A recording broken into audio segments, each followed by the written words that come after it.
how to import products from Amazon to Shopify. So here from the left hand side, we want to click on apps, and the app that we want to use is called Reputon.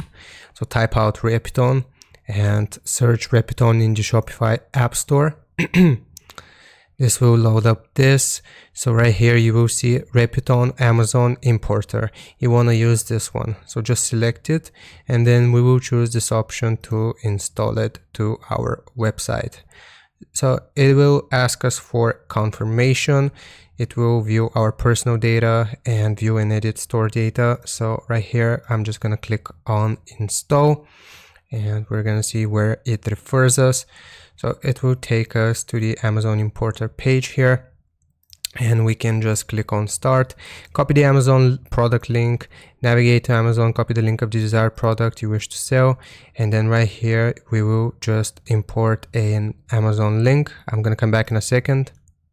Okay, so I've just copied one Amazon link. If we click on import here, then this should successfully import our product and promote it on our website. It might take a little bit of time, but it should do it.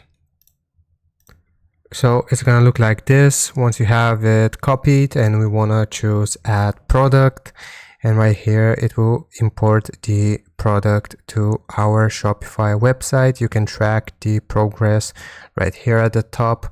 So once it has been completed, then it's gonna look like this, and we can filter this out, search for different products, so on and so forth. So I hope this helps you out. Leave a like and sub, and I'll see you next time.